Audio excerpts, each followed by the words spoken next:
And let me tell you, when this scene was going down, I was like, Roxy says we're gonna talk about it. Roxy says we're gonna talk about it. Hey, what's up, y'all? It's your girl Roxy with Roxy Says, and we're gonna talk about it. So this is my review, recap, reaction to the Ultimatum Queer Love finale and reunion episodes. And in between that, I'm gonna sprinkle a little bit of things that we saw through episodes 5 to 8. So let's get straight into it. But before we do, don't forget to hit like, comment, and subscribe so that I know that you are in the building, honey. So I'm gonna go through this couple by couple because, child, it's a mess. So starting off in the finale episode, we have Yoli and Mal. In episodes 5 to 8, we saw that Yoli really developed a really strong bond with Xander.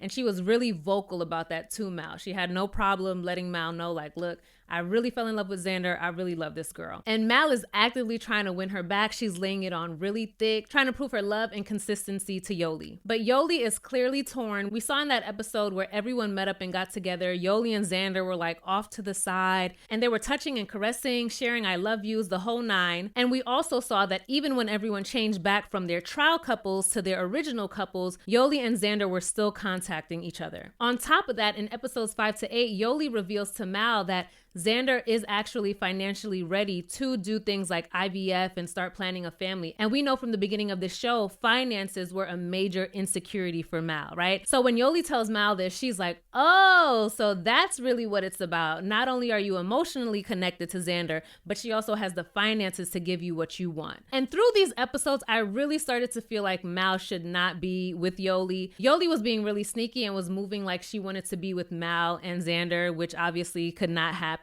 But Mal just kept ignoring those signs and telling Yoli that she wanted to be with her. We see that Mal proposed to Yoli and Yoli said yes. And even in this moment, which is a happy moment and they're discussing their future together, Yoli takes the opportunity to bring up Xander again. Like, girl, are you serious? I will say though, that ring that Mal proposed with, gorgeous. Next, we're moving on to Tiffany and Mildred, one of the worst couples on this show. My goodness. And we're gonna really get into it in the reunion part of this video. However, through episodes 5 to 8, we saw them dealing with horrible communication. They both overtalk each other. They're passive aggressive AF. And in one of their arguments, Mildred uses the fact that she's Latina to justify her being rude. And Tiff has to tell her like, yo, not being an asshole or being respectful has no race. And I'm happy that Tiff brought that up because that is nothing more than an excuse to not work on yourself. That's like me saying, I'm an Aries, so I'm just a bitch. Sorry. Like, no, you can't do that. If it's important enough to you and the person that you love, you're going to work on communication so that y'all can be better. But clearly that is not what's going to happen with these two. Throughout the episodes, we learned that their pattern is breaking up every other week. They tried couples counseling and that failed. Interestingly enough, we know that Mildred has abandonment issues, but every chance she gets, she's breaking up with Tiff. She's leaving Tiff. And like I said before, these two had no business being together at all. In my previous reviews, I said, you can see by how Tiff deals with Sam and by how Mildred dealt with Aussie that when Tiff and Mildred are together and in an argument, it is a disaster waiting to happen. And we gonna see that a disaster really went down. But anywho, in the finale episode, Tiff gives a beautiful speech and she proposes to Mildred and Mildred says yes and they're so happy. And I'm like, I have no hope for this couple because they did not resolve any of their communication issues, which is their biggest problem. Even during the proposal, if you noticed, after Tiff gave her speech, Mildred says, are you done? Can I talk now? So passive aggressive. I'm like, damn girl, you can't even turn on the passive aggressiveness during your proposal? My hopes for this couple were very, very low. Next, we have Sam and Aussie. And Aussie is my least favorite person on this show. Yeah. Aussie is my least favorite person on this show. During episodes 5 to 8, Aussie was like insufferable to me. She can't take criticism at all. She invalidates Sam's feelings every chance she gets. And every time we see Sam and Aussie together, it's almost like Sam has to mother Aussie, and it is draining to see. And you can see all of the emotional labor that Sam has to do in this relationship. Sam pretty much has to walk on eggshells around Aussie just to prevent her from walking away. And she walks away a lot. Through episodes 5 to 8, we learned that it is very triggering for Aussie to be accused of something, especially when she feels like she did nothing wrong, because that is something that happened to her all throughout her childhood. So we know that Aussie has a lot to unpack there, and we see that the way that she communicates now is a direct result of that. And on top of that, we can see that it doesn't matter if the person is nice or soft-spoken and calm like Sam, or if they're loud and passionate and rude like Mildred. Aussie is still going to respond the same way, which is shutting down and leaving. And we saw in a conversation that Sam and Aussie had, just the mention of Mildred's name, and Aussie, she just couldn't do it. It was a lot. And I'm like, this lady is not ready to be in a relationship. She's just not. On the other hand, with Sam, I'm so proud of Sam, I have to say that. Or should I call her the new Sam, okay? We see her speaking up for herself. She's being vocal about what she wants in a relationship, what she doesn't want, what she's gonna accept, and what she's not. And of course, Aussie does not like that, because this is not the type of person that she's used to. She's used to Sam not challenging her. She's used to Sam not making her communicate. And on top of that, we also learned that Aussie has not come out to her parents yet. Now, coming out, of course, is something very personal, and it's not something that you should force someone to do. However, if Sam has to be in a relationship with Aussie, it would be very unfair to her to go to family events and Aussie introduce her as her friend. Of course, Sam wants to be acknowledged as Aussie's girlfriend, Aussie's fiance, Aussie's wife, right? So that in and of itself was another reason to me why Aussie and Sam should not be together. However, we see at the proposal, Aussie presented Sam with a rock. And I was like, yes, that means that she's not going to propose and Sam doesn't have to decline her proposal. But we see it was just a little jokey joke. And Aussie pulls out the ring and she proposes to Sam. And Sam says yes. And I'm like, no! Now we got Xander and Vanessa. So throughout episodes 5 to 8, we saw Vanessa was really laying it on thick to win Xander back, claiming that now she's ready to be married and pretty much telling Xander everything that she wanted to hear. To me, it was total BS. And even Vanessa's father called that out. And he said, I think that a major reason why you've suddenly changed your idea on marriage is because you just don't want to lose Xander in your life. And of course, she denied this, but we all know that that's really the case. Vanessa really put things into overdrive with Xander because what she thought was absolutely impossible is what happened. Xander bonded with someone else.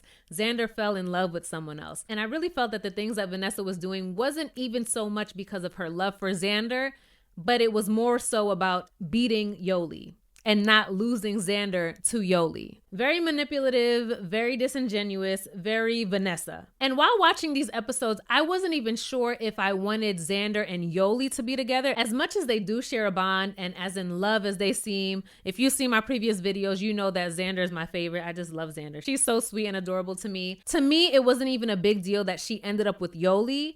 It was a bigger deal to me that she just did not end up with Vanessa. So in the finale episode, the two meet up for the proposal, but Xander pretty much breaks up with Vanessa, tells her that they're not ready. She kind of gives her the "it's not you, it's me" speech, you know, kind of let her down softly. Vanessa gaslights her a little bit and then they go their separate ways. And it's clear that the two ladies love each other to some capacity, but they want completely different things out of life. And although Vanessa tried to pretend for the past couple of weeks that she did want the same things that she wanted as Xander, we know that she would only be able to keep up that facade for so long. In the next scene, we see Yoli and Xander meet up. Child, like I said before, their connection is undeniable. Like, it's undeniable. It's there. We can all see it. They meet up and they're embracing, and you can tell that they've clearly missed each other a lot. Xander has so much love in her eyes, and she tells her like she broke up with Vanessa and she does want to see where things can go with Yoli. And after forever, Yoli finally tells Xander like, look, Mal proposed to me this morning and I said yes. And we can see even in this scene that Yoli is not 100% on Mal.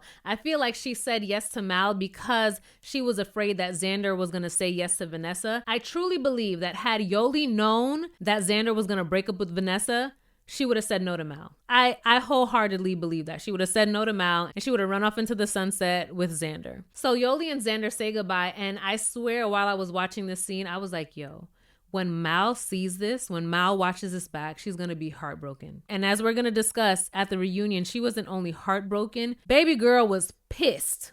And rightfully so. Next up, we got our girls Lexi and Rae. So throughout episodes 5 to 8, we see these two, especially Lexi, really struggle with getting over what happened between Rae and Vanessa. Lexi is literally stuck on Vanessa. One minute I'm thinking Lexi is over it. The next minute she's throwing the situation back in Rae's face. And Lexi has every right to be upset, right? The wounds are still fresh. It's something that just happened. And on top of that, Rae did this with someone who Lexi absolutely hates. But while watching these episodes, I was like, okay, Lexi, I understand how you're feeling, but eventually you are going to have to make a decision. If you propose to Rae, you have to make the decision to forgive and forget. You cannot propose to her, decide to move forward in this relationship, and every 5 minutes you're still throwing it back in her face. You can't do that because at some point it becomes unfair to Rae. And if she can't do that, then just end it now, right? If Lexi felt that that was something that she could not get over, she would also be well within reason to just call it quits. Another thing that we see throughout these episodes is Rae constantly doubting herself, constantly talking down on herself. We know that her self-esteem and self-worth is very low. We see her make negative comments about herself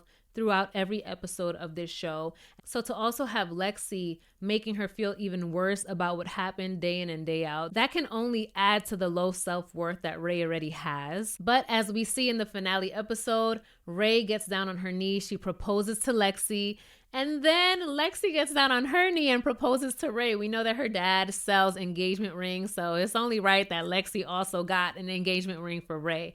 When I saw this scene, I had the highest hopes for Lexi and Rae. I was like, okay, these two are gonna make it. But yeah, I was wrong. Now let's get to the reunion episode, okay? This episode was a lot.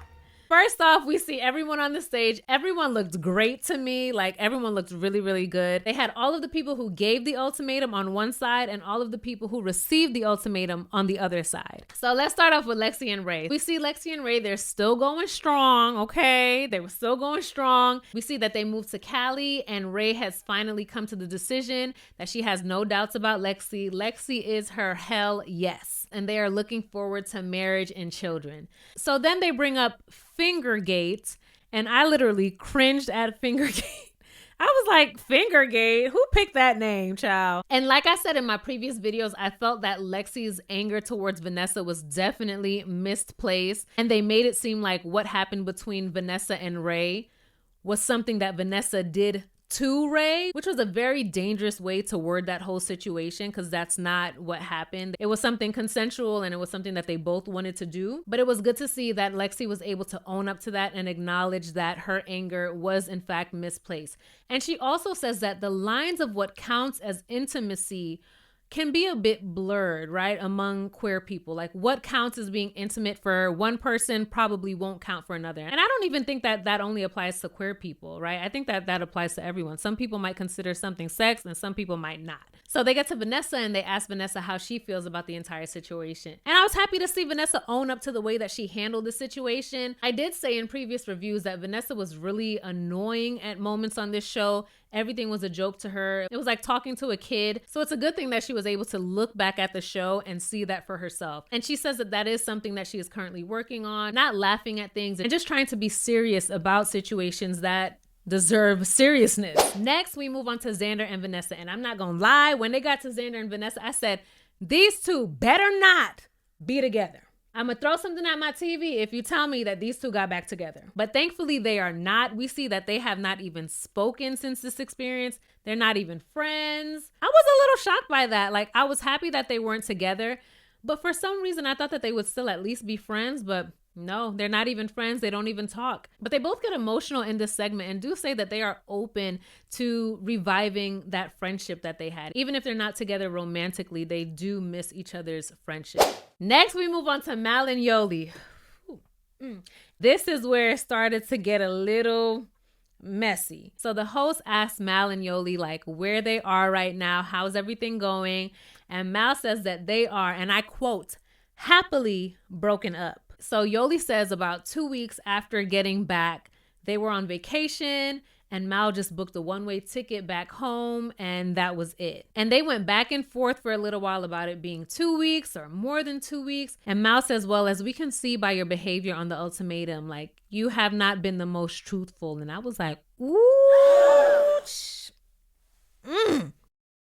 Yoli says that she knew that once the cameras were gone, Mal was going to be back to her same BS. Mal lets us know that she was very upset to see how Yoli acted throughout this season. Because obviously when watching the show back, she's going to get a lot more information than she did while being in the experience. And I knew that was inevitable because even I felt bad for Mal as I watched the show. And I did not want Mal to propose to Yoli. Mal says that Yoli was doing a bunch of lying throughout this experience. She also says that now she views Yoli as like a dangerous stranger. And she's pissed that Yoli made her look like an absolute ass on television. Child, then Vanessa throws her 2 cents in. She's like, tag me in, Mal. I got some tea too. So Vanessa drops the bomb that Yoli and Xander also kept in touch after the fact. And Yoli's like, oh, you couldn't wait to bring that up. You couldn't wait to bring that up. And they also saw each other at Coachella, but apparently that was it. They're not together anymore.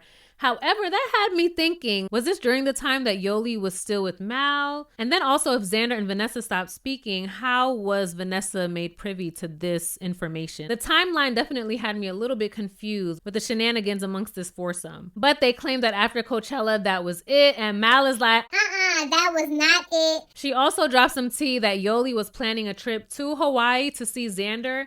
And Yoli's like, what are you talking about? Listen, Yoli has selective memory. That is not the first, second, or third time that someone has called Yoli out for something that she's done. And she's like, did I do that? Did I do that? I don't and then after she'll be like, oh yeah, that is what happened. That is what I did. Like, girl. Xander also confirms that Yoli was gonna come to Hawaii, but she never went to Hawaii. Nothing came of their relationship and they are not together. And as I was watching this scene, I checked the time on my Netflix and I was like, okay, we got 19 minutes left. I hope that wasn't the extent of the mess we was gonna get. And Netflix was definitely reading my mind because next up, we had Tiff and Mildred.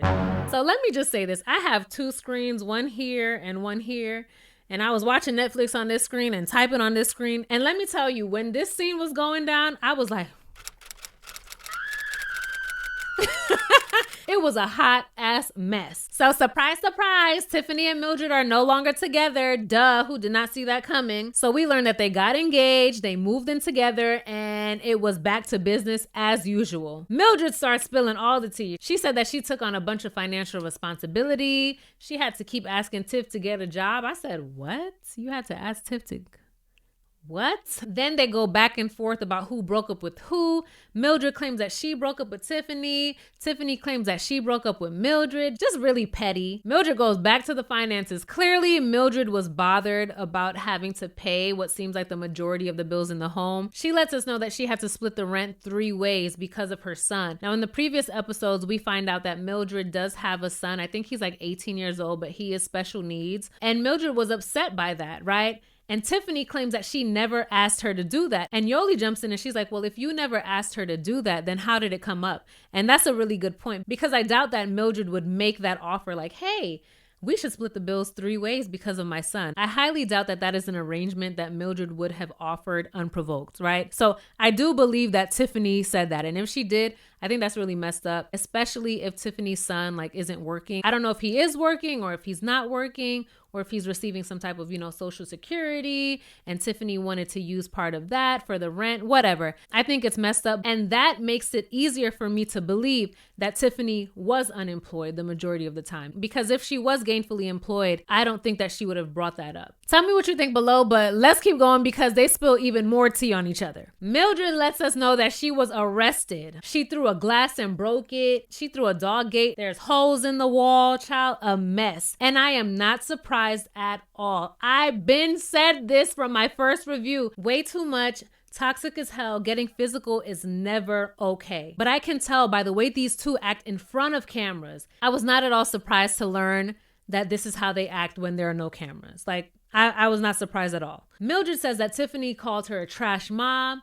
She says that Tiffany was on dating apps while they were still in the home together. Even though they were, I think, broken up at that point, Tiffany was still living in the apartment where Mildred was paying the bills. And Tiffany brought women to the house, just trifling. Mildred also claims that Tiffany bought sex board games. And that's where Tiffany was just okay, I can't. And Tiffany starts crying. And she says that Mildred is gaslighting her. And she just can't take it anymore. She gets up and leaves the studio. So Sam, as sweet as she is, Sam and Tiff had their trial marriage together. So Sam gets up and Sam says that she feels that it's very unfair that everything was put on Tiffany. And I was like, yes, Sam, you better speak your mind. You better Yes, new Sam. But she goes out to find Tiffany and she comforts her and she lets her know, you don't have to keep proving yourself to Mildred. You guys are not together anymore. Tiffany is really, really emotional and she says, I'm not going back in there. I don't even want to see her face anymore. And she gets in a car and she leaves and she does not come back. And right before Sam followed Tiffany out of the studio, Aussie did mention, this is what Mildred did to me, right? Like, this is how she spoke to me. This is how she triggered me. And I do believe the claims that Mildred is making, but do I put it past Mildred to like embellish or elaborate or make things seem like more than what it really was? No, I don't put that past her either. I feel like neither Tiff or Mildred were being 100% truthful at the reunion. So finally, we move on to Sam and Aussie. Sam, one of my favorite people on the show, and Aussie, my absolute least favorite on the show. They let us know that they're still together, and I'm like, how? Aussie claims that she's going through self-discovery and they've compromised on their communication. So Sam has learned how to give Aussie the space that she needs before they have like an intense conversation. And Aussie has learned how to shorten the amount of time that she needs for that space in order to get back with Sam and have that conversation. And I'm like, okay, I guess it sounds good. At least they're trying something different. We don't know how the actual conversations are going. Because remember, we saw a couple episodes ago when Sam was expressing her feelings, Aussie was calling it bullshit, right? So we don't know, but it sounds like they're doing better in terms of communication. So that's a plus. However, I have a major issue with the fact that Sam still has not met Aussie's family. To me, that's ridiculous.